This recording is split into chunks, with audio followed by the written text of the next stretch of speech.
Ark awakens in front of a tree and is left concerned by his situation. After calming himself down, he assesses himself and his equipment and realizes that he's inside of the body of his game character Ark. Recalling that he fell asleep after playing the game, Ark tries out his wyvern slash move and is left astonished by the power behind it. Trying out magic next, Ark casts a simple fire spell that incinerates a tree. Ark then concludes that he's able to utilize all of the previous skills from the upgrade path of his main skill, Holy Knight, which led him to believe he's super strong. Growing hungry and sadly without food or funding, Ark casts a gate spell to teleport him somewhere, but is instead teleported off a cliff he stood close by. Landing safely by a river stream, Ark takes off his helmet to drink from it, but realizes that his head is that of a skeleton. Remembering that he chose the skeleton avatar back in his old world, Ark fathoms that if he entered a town without wearing his helmet, he'd be treated as a monster. The name of the town is Overpowered, and after exploring the place a bit, Ark encounters a woman arguing with an investigator over his failure to obtain the information she hired him for. As it turns out, the woman was an elf, which amazes Ark, but he soon loses sight of her. Later, he finds the town's mercenary guild and upon entering it, tries to acquire a license. Initially, the male receptionist claims that it'd be pointless for him to get one as he appears to be well employed already due to the armor he's wearing. So Ark gives an excuse and the receptionist believes it but informs him that before he can get one, he'll have to pass a trial. The trial entails that Ark must bring back proof of subjugation of one of three things: a beast, monster, or bandit. Wasting no time, Ark leaves the guild. Afterward, Ark slays a couple of boars and then an orc.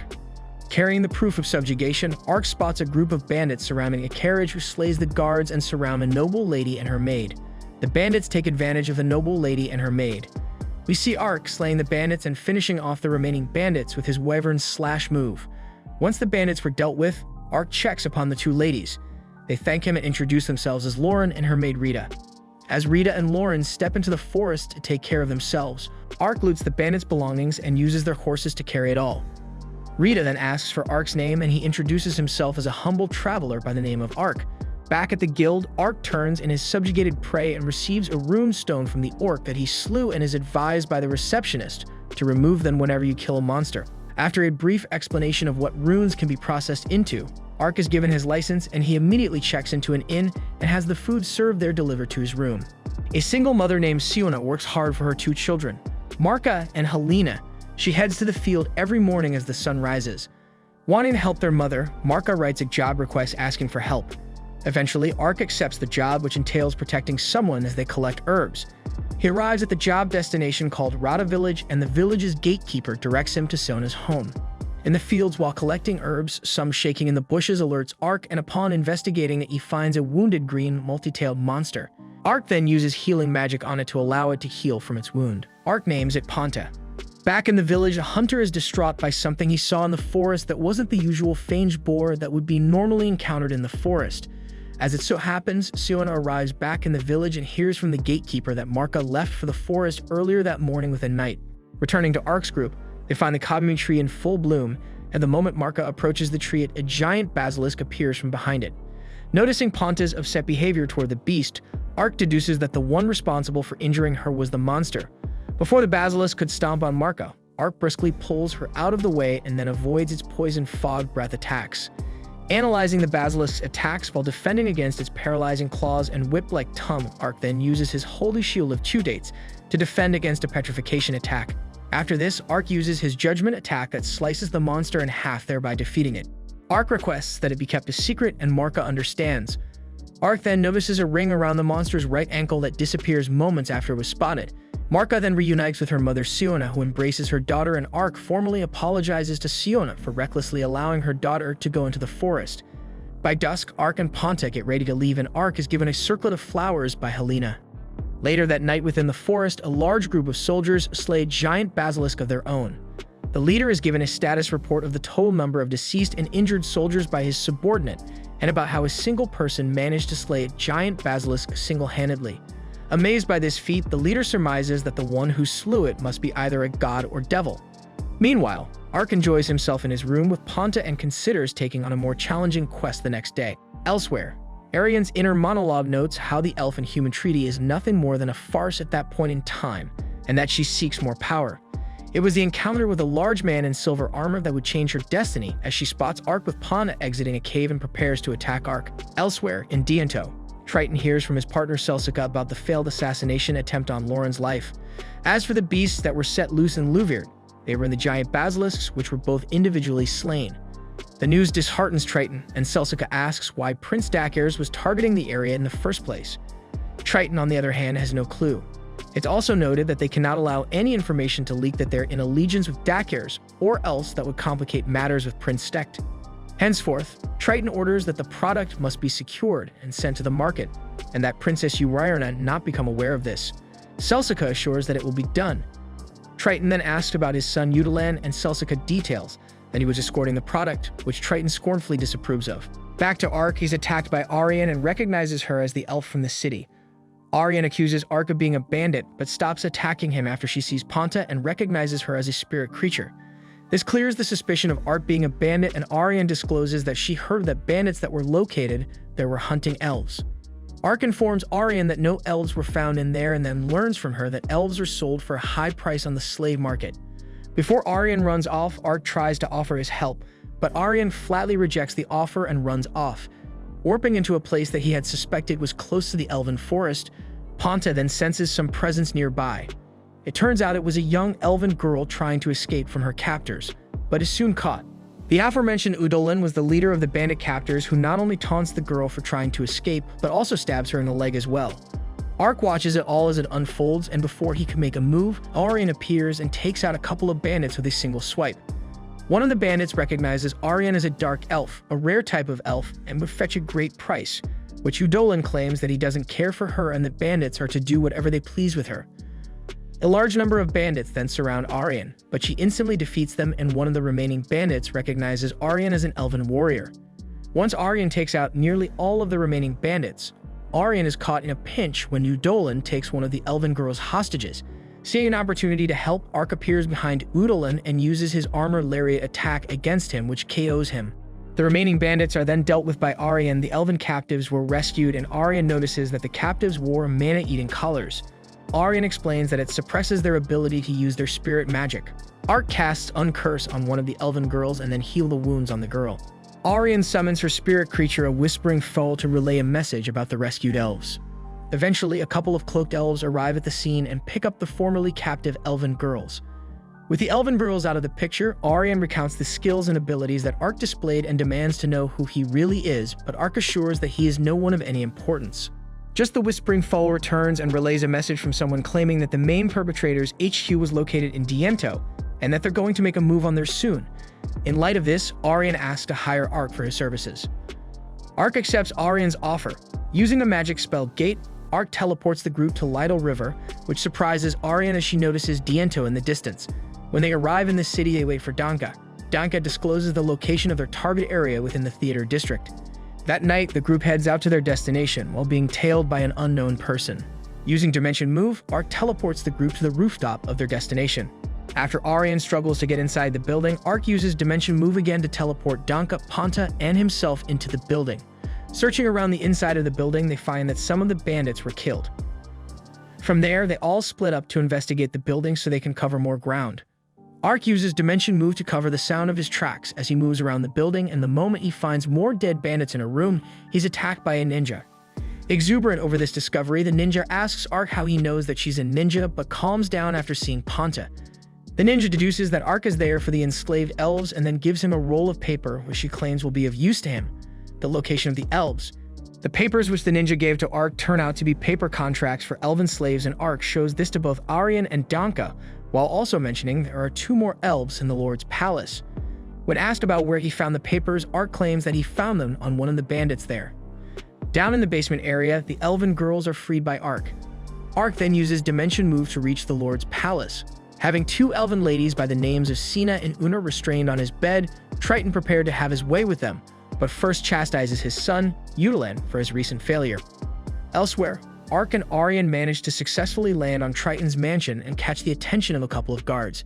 At that moment, Celsica informs Triton about the intruders in the mansion, and when he claims that the invaders are monsters, the door behind him explodes. Arian then incapacitates Triton, while Ark scares the daylights out of Udalan and in the process finds a hidden room. The 2 elves then leave, and Arian goes to check up on Ark, who loots the gold from the hidden room. Several bombs are detonated across the mansion, and because of this, Ark and Arian teleport to a safe location. She offers Ark to accompany her to the elven lands where more elves are being held captive. Ark claims he can never take off his armor, and Arian asks why. Hence, Ark takes off his helmet and shows Arian his true visage and a brief explanation of his past, claiming that he's suffering from a curse that has his appearance transformed. Deducing that he's not of the undead and placing her trust in him for helping her out so far, Arian claims he'll be welcomed in the land of elves. Furthermore, the Elder may be able to help him change back into his original form. To that, the two formally introduce themselves and shake on their newly formed relationship. In Olav, the capital of the Rodan Kingdom, King Carlin holds a meeting with his children, Princess Sect and Dockhares and Princess Uriarna, about the recent events surrounding Triton. Sect mentions that Triton was illegally selling elves to the eastern country, which Dockhares refutes, but Sect claims that Dockhares is standing up for him. The comment upsets Dockhares, who speaks defensively, but is stopped by King Carlin and speaks in favor of Dockhares while claiming a full investigation must be had before any conclusion would be drawn. King Carlin then asks for Uriarna's opinion on the matter, and she claims that she heard the rumors being spread about the elven slaves causing the imposed treaty to be broken. That would cause raised tensions with their kingdom and other nations, hence they need to find the truth immediately. She also mentions the backlash from the elves themselves, and Sect mentions that the other nations would hold them responsible. Therefore, King Carlin assigns Uriarna to visit Limbolt and discuss any tensions that have arisen there. Sometime later in Olav, Uriarna is served tea by her maid Ferna. As she goes to drink it, she mentions her suspicions that her brother Dockhares is involved in the elf trade incident, and that Sect will go after him about it. Meanwhile, Ark and Arian arrive at their destination of Lalatoya. The gate to the village opens and Ark follows Arian to the Elder's house. At the Elder's home, Ark and Arian are met by the Elder and his wife Dylan and Glenys, both of whom are Arian's parents. Dylan formally thanks Ark for all of his achievements towards the elven village, but he does rebuke Arian for attacking Triton's manor. Understanding the problem at hand, Dylan says that he'll inform the other elders in Maple to alert them of the trafficking contract that was uncovered. The following morning, Ark wakes up and learns that Arian and Dylan have already left from Glenys. Arian and Dylan listen to the elders debate on how to proceed with the humans violating the 400-year treaty about enslaving elves. The result of the discussion is settled by Elder, who suggests they observe the Rodan Kingdom's reaction to the attack on the Lord's manor. Returning to Ark, he spars against Glenys, who quickly overwhelms him with her swordplay during their sparring match together. Dylan briefs Ark on the current situation decided by the elders. He also hires Ark to hunt down the names on the contract while also freeing any elves he encounters. Admitting that the pay he received for the job would be inadequate, Dylan bargains with Ark and offers him information on how to break his curse to make up for his reward. Dylan then informs Ark of a magical spring near Lord Crown that can remove curses. However, it's also a place where the Dragon Lord makes its home, and the spirit animals also inhabit the area. Because of the risks it imposes on a human, an elf would have to act as a mediator to be granted access there. Ark accepts this reward, but internally notes how his curse was an RP thing. However, if his condition was a curse, he'd be able to dispel it with one of his spells. However, spells such as those hurt the undead and could harm him. Ark casts Uncurse on himself to test this theory, and to his amazement, it works without inflicting any harm. Ark and group set out for Olav, the capital of the Rodan Kingdom, and Ark reflects on how the skeleton body is in fact due to a curse. Although he can cast an Uncursed spell on himself to cure his condition, the effects are sadly temporary. The following day, Uriarna, accompanied by her maids, settle in their horse-driven carriage. It's planned to regroup with their guards midway in the nearby forest to keep up a fast pace and reach the Grand Duchy of Limbolt with all possible haste. Unbeknownst to them, they were being closely watched from the shadows by an elusive figure. Back to Ark's group, they close in on where the haunted wolves are sent to be. They're attacked by haunted wolves, which most are illusions cast by the wolves. They both handle themselves against the haunted wolves, and soon Ark locates the leader of the pack. Confronting the pack leader, Ark sees that it has a similar ring attached to its leg that he once found on a giant basilisk. Ark manages to cut the ring off of the pack leader, which allows it to regain control of itself and call its pack members to regroup with it and leave. Arian regroups with Ark and learns from him about the rings he found on the haunted wolf and giant basilisk that attacked them in the past. Meanwhile, Uriarna's carriage progresses to the forest. She is fully aware that her brother Dockhares is the ringleader responsible for the elven slaves and that her other brother's sect would allow things to play out without getting involved. Just then, the carriage starts to shake and a couple of the guards outside shout that they're under attack. Returning to Ark's group, Orion prepares to skin the tail fur from the wolves and Ponta hears a disturbance in the distance and heads for it. Ark follows him and Arian stays behind to prepare the wolf's tail fur. At Uriarna's carriage, both Uriarna and Furna are slain by one of 6 hooded assailants, and one of Uriarna's guards was an accomplice. Just then, Ponta followed by Ark arrive at the scene. As Ark examines Uriarna and Furna, the assailants launch multiple fire, beretta, and rock shot at Ark, who is invulnerable to the attacks. Assessing whether or not he should cast a spell to revive both Furna and Uriarna, Ark is shocked to see that the haunted wolves from before attack the assailants. Ark joins the attack and they manage to take out a few of them, while the rest escape from the scene. Once that was all settled, the wolves take their leave and Ark decides to cast Regeneration on Uriarna, Furna, and as many of her guards as he can. While Ark does this, Uriarna briefly regains consciousness. Ark regroups with Arian, who had finished her personal task, and they continue forward.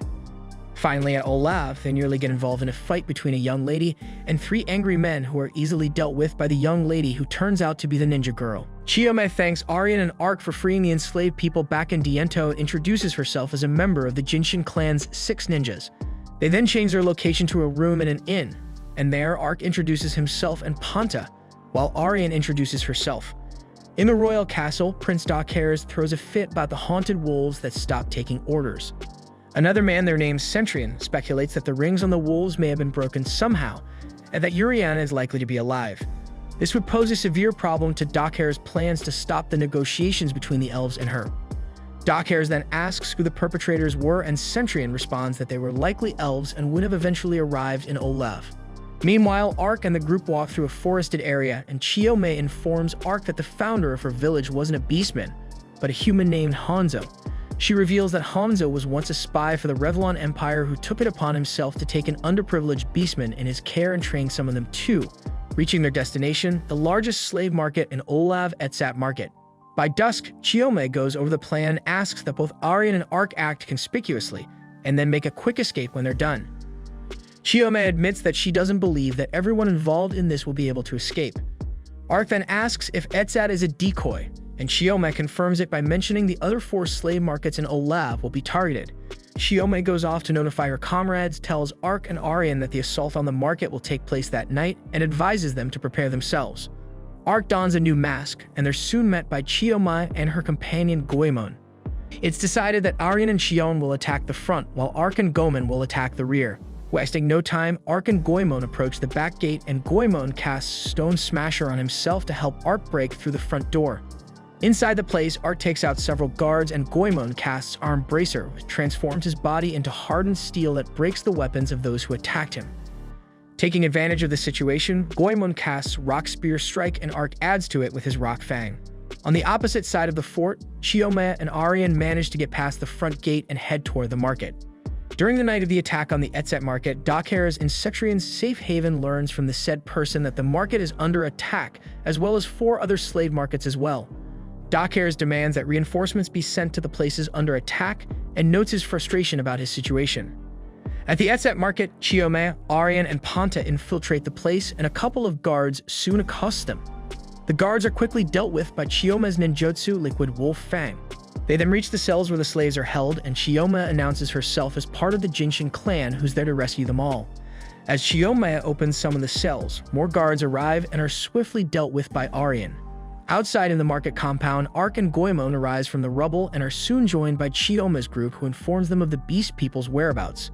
Goemon decides to stay alone and defend the area if reinforcements arrive, leaving Ark and the others to return to the market and free more of the slave held captive. Once they do, Chiome finds a pile of dead bodies, and a slave informs them that slaves who were sick or injured were disposed of. Ark pulls Chiome together, and they all regroup with the slave in the hall and then teleported out by Ark's magic in large groups. Once that was settled, Ark returned to the market compound to assist the injured and belabored Goemon. With Ark using his Rock Fang and Goemon using his Rock Spear Strike, they managed to decimate the reinforcements without a hassle. After this, the two reconvene with Orion and Chiome and bring along the deceased slaves' bodies. Once the bodies are properly and respectively laid out on the ground, Arian cremates them. Meanwhile, Dakeres is assassinated by Cetrian, who is in cahoots with Prince Sect, who learns from Cetrian about the freed slaves and Uriarna's supposed demise. Pleased by the news, Sect asks Cetrian to spread the news of Uriarna's death and relishes that he now is the sole heir to the throne. Time passes and Ark's group returns to Olav. They ride on a boat steered by Goemon and learn from Chioma that Goemon and her will head to a hidden village in the Calcut Mountains. She then claims that she'll give them the important information she had promised them. In the Grand Duchy of Linbolt, Uriarna reaches her sister Siriarna's castle, and she learns from her sister about her supposed demise. After contemplating the situation over, Uriarna tells her sister not to inform her father about her survival and instead hopes to continue her duty by speaking to the elves. Back to Ark's group, Aurion relays a message through a whisper bird so Danka can be brought up to date with the current events. A flashback of the information given by Chioma that the location of the remaining elven slaves are at the Holy Revlon Empire. Meanwhile, in the imperial capital of the Holy Revlon Empire, Emperor Domitianus learns of the death of Dockhares from his chancellor Velmos.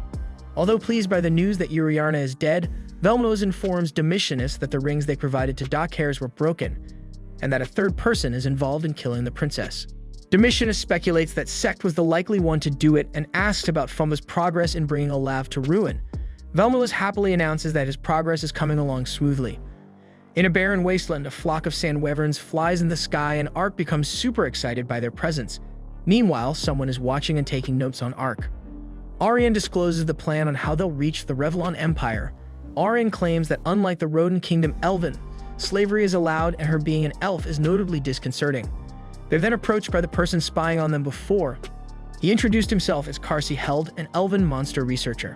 Karsi then requests that they help him with his research on monsters, and Aurion flatly refuses, but Karsi offers them a map of the Revlon Empire as a reward for their services. Karsi informs the two to meet him at the town entrance the next day. Ark then asks for information on the sandworm they're hunting, and Karsi elaborates on it. Aurion then notices that the cart behind them is gone, and then the sandworm in question appears and is considerably bigger than expected.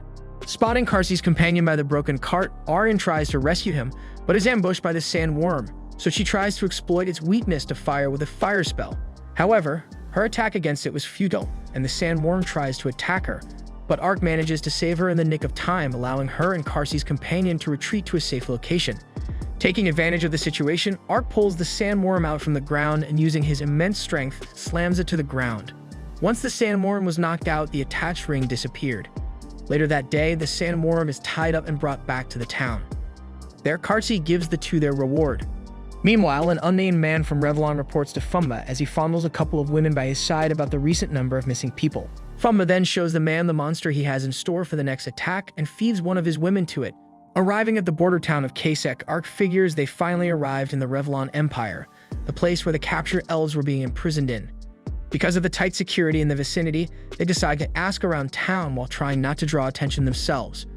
By dusk, Ark reviews what he's learned, that noises are coming from the castle, and that people from the town have mysteriously disappeared over time. However, there's still no word about elves being held captive there.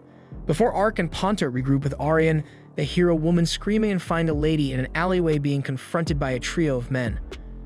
Ark arrives at the scene and deals with the brutes. That night in his fortress, Fumba learns from the three men who tried to capture the lady in the alleyway of their failure, so he feeds them to his white tiger monster.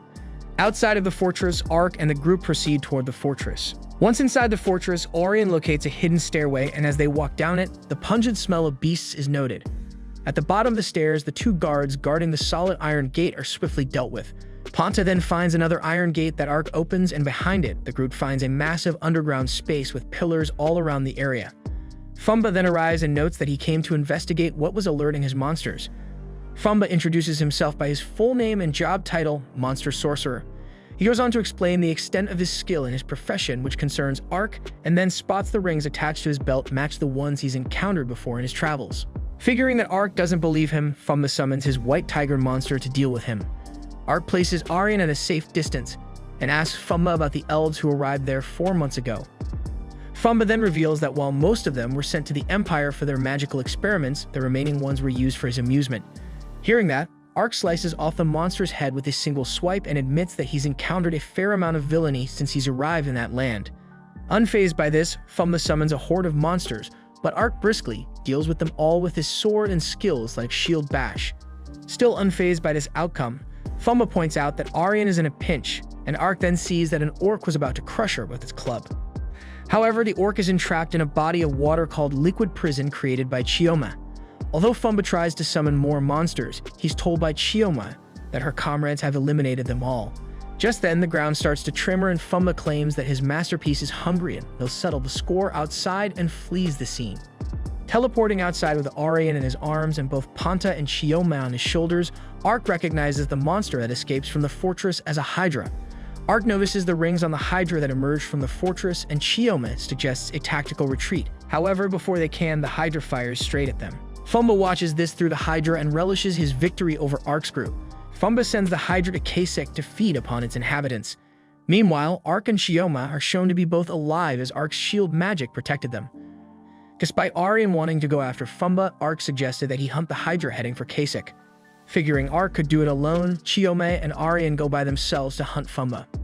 In the Holy East Revlon Empire, Dominos gives Emperor Domitianus an update concerning the Destroyer of Nations, and the Rings of Submission created from the analysis of Fumba's sorcery are nearly complete.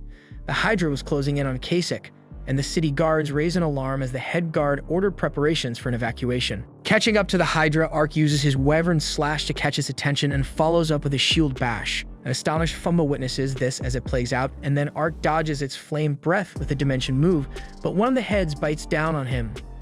Despite the other heads about to fire off fireballs at the entrapped Ark, he defends himself with his magic, and in the process, the head that entrapped him is destroyed.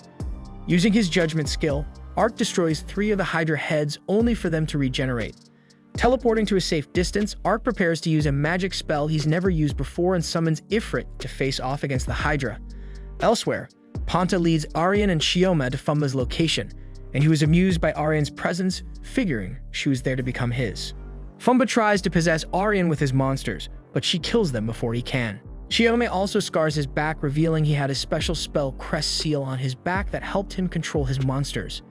Fumba warns them that the Hydra is now out of his control and will kill everyone in the city.